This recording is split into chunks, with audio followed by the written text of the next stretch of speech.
আসসালামু আলাইকুম। কেমন আছেন সবাই? আশা করি সবাই খুব ভালো আছেন।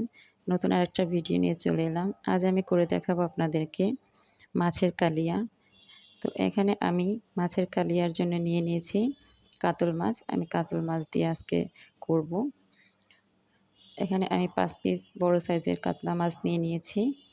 এখন এতে আমি লবণ আর হলুদ দিয়ে ভালোভাবে মাছটাকে মাখিয়ে নেব। আর আমার ভিডিওটা দেখে যদি আপনাদের ভালো লাগে অবশ্যই চ্যানেলটিকে সাবস্ক্রাইব করে চ্যানেলের সাথেই থাকবেন। আর লাইক কমেন্টস করতে কিন্তু ভুলবেন না। মাখানো হয়ে গেলে আমি উপর দিয়ে একটু সরিষার তেল দিয়ে দিব। সরিষার তেলটা দিয়ে তারপরে আবার একটু হাত দিয়ে এটাকে মাখিয়ে নেব। আর ৫-৭ মিনিট এটাকে আমি রেস্টে রেখে দেব। এদিকে আমি চুলায় একটি প্যান বসিয়ে দিয়েছি। প্যানটা গরম হয়ে গেলে এখানে আমি দিয়ে দেব পর্যাপ্ত পরিমাণে সরিষার তেল। আমি রান্নাটা সরিষার তেল দিয়ে করব। চেষ্টা করবেন সরিষার তেল দিয়ে করার জন্য, তাতে কালিয়ার টেস্টটা অনেক ভালো হয়। আমি খুব সহজভাবে আজকে করে দেখানোর চেষ্টা করেছি। আশা করি আপনাদের ভিডিওটা ভালো লাগবে। পুরো ভিডিওটা দেখবেন। এবার উল্টে পাল্টে মাছটাকে আমি ২-৩ মিনিট একটু লালচে করে ভেজে নেব।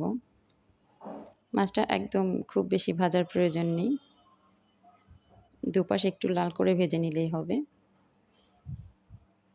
এই তো আমার ভাজা দেখুন হয়ে গেছে। এখন আমি মাছটাকে তুলে একটা সাইডে রেখে দেব। আমি অন্য একটা প্যানে সরিষার তেলটা গরম করে ওই প্যানে পেঁয়াজ দিয়ে পেঁয়াজটাকে একটু ভেজে লাল করে নিয়েছি। এখন ওর মধ্যে আমি একটা তেজপাতা আর ২ টুকরো দারুচিনি দিয়ে দিয়েছি। নেড়েচেড়ে তারপর এখানে আমি দিয়ে দেব পেঁয়াজ আর রসুন বাটা। পেঁয়াজের সঙ্গে আমি রসুন একসঙ্গে ব্লেন্ড করে দিয়েছি, তাই আমি এখানে একসঙ্গে দিয়ে দিলাম। এটাকে নেড়েচেড়ে এটার কাঁচা গন্ধ চলে গেলে তারপর এখানে আমি দিয়ে দেবো মাঝারি সাইজের একটা টমেটো ব্লেন্ড করে। টমেটোটাকে দিয়েও আমি কয়েক সেকেন্ড একটু ভালোভাবে নেড়েচেড়ে নেব টমেটোর কাঁচা গন্ধটা চলে যাওয়ার পরে। তারপর আমি এখানে অ্যাড করে দেব হলুদ গুঁড়ো, উঁচু করে ১ চামচ লাল মরিচের গুঁড়ো আর ১ চামচ আদা বাটা, আর সেই সাথে দিয়ে দেবো এখানে আমি 1/2 চামচ জিরে বাটা। দিয়ে মশলাগুলোকে নেড়েচেড়ে একটু ভেজে নেব। মশলাটার কাঁচা গন্ধ চলে গেলে এখানে আমি দিয়ে দেব একটু পানি। পানিটা দিয়ে আবারও একটু মিশিয়ে নেব যাতে নিচ থেকে পোড়া না লেগে যায় মশলাটা। তারপর এখানে আমি দিয়ে দেব ৪ টেবিল চামচ টক দই। টক দইটা আমি বাসায় বানিয়ে নিয়েছিলাম। আসলে কাছে ছিল না, তাই জিনিসটা নিজেই বানিয়ে নিয়েছি। আর এখন দিয়ে দেবো আমি এখানে স্বাদ মতো লবণ। লবণটা দিয়ে আবারও নেড়েচেড়ে এটাকে মিলিয়ে নেব। এবার এখানে আমি দিয়ে দেব ২ কাপ পানি। পানিটা দিয়ে একটু মিশিয়ে নেব। একটা বলক চলে এলে ভেজে রাখা মাছগুলোকে এখানে আমি দিয়ে দেব। দিয়ে উল্টে পাল্টে একটু নেড়েচেড়ে মিশিয়ে নেব। তারপরে একটা ঢাকনা দিয়ে এটাকে আমি ঢেকে রান্না করব ৮ থেকে ১০ মিনিট। ৮-১০ মিনিট পর ফিরে এলাম।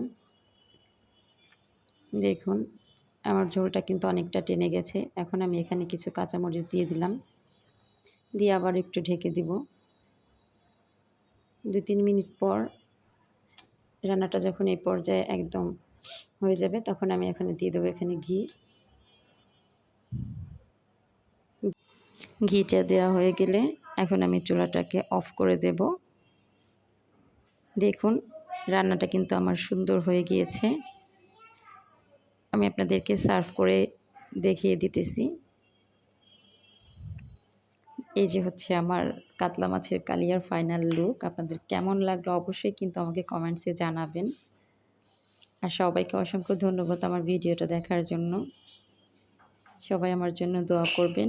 আজ এই পর্যন্তই। অন্য কোনো ভিডিও নিয়ে অন্য কোনো সময় আবার হাজির হব। আল্লাহ হাফেজ।